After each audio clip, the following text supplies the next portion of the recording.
All right, so what we have here is traditionally what comes in a whole bird package for agape. And so I'm going to try to explain to you how to break it down into different cuts so you get the most bang for your buck when you buy our whole bird, since whole birds are cheaper. And so always in the body cavity is the neck, and so I keep that for any of my broth or things of that nature. So I'll put the neck off to the side as of now. I always like to start with the bird, the breast facing up. And so here you'll notice that there's some skin, and so I'll cut this skin. And there'll be a little gap in here, and you kind of keep cutting down all the way till you hit kind of a little bone here. And then on this side, I'll do the same thing. Cut it down and expose the bird like this. Then what I'll do is I'll flip over the bird, and you can kind of see here the muscle runs all the way down. So this is our leg quarter. So I'll take my knife and I'll cut the skin until it hits kind of the back, and then cut down. So then I'll get my hands a little dirty and I'll kind of pull up, and it should pop the bone right out of the joint here. I'll insert my knife and cut away. And then you might have to twist a little bit like I am. Then you should have a leg quarter. So I'll put that off to the side. I'm gonna get the other side real quick.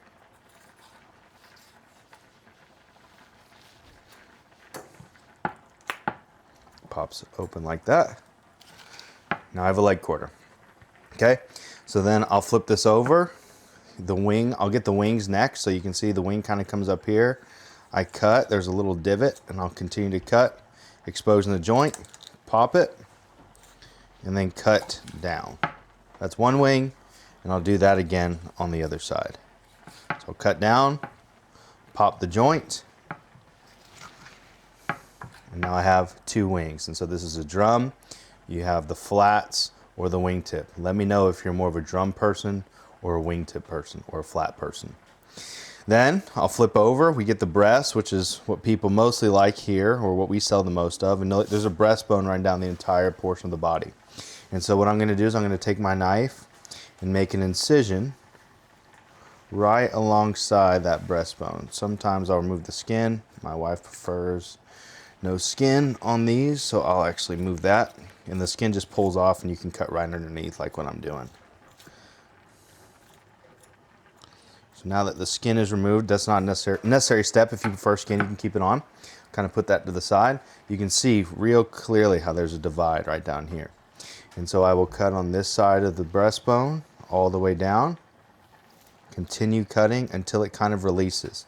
And so once it releases, I'll cut on this side, continuing to kind of ride the bone as much as possible, because I want to preserve as much meat on the carcass as possible, and cut all the way down, just like so. And this is one breast. The really cool thing is if you flip it over, you can actually see that there's a tenderloin here, and you can remove that tenderloin. You can fry that up for chicken tenderloins, but I tend to leave the tenderloin, the breast, the same. And so I'll do that on the other side. The other side is a little bit tricky, so make sure your knife work is decent, but I will cut down the breastbone here like so. Continue to cut down until I have essentially a way that I can work it. And then once I have that, I will cut all the way down.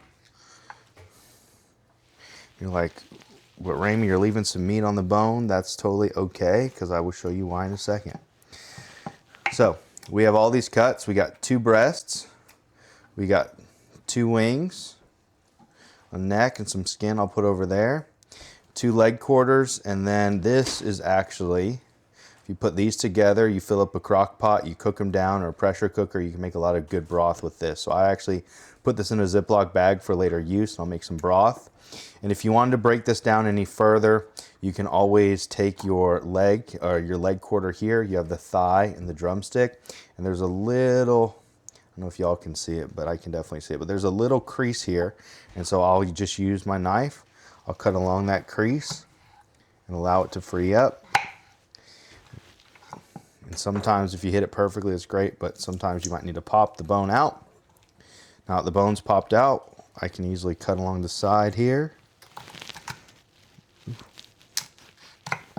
It's okay if you don't get it the first time like me. I'm not a bona fide professional in any sense of the term, but you can sometimes get a leg, thigh, or leg quarter. So I wanted to show you this just because it's an economical way to buy a lot of our birds in bulk. And then what you can do is vacuum seal these for later use. You can throw them in the freezer, and that way you get 2 breasts, 2 legs, 2 thighs, 2 wings, and a soup bone kit. And it saves you some money down the road. So thank you. If you have any questions, feel free to let me know.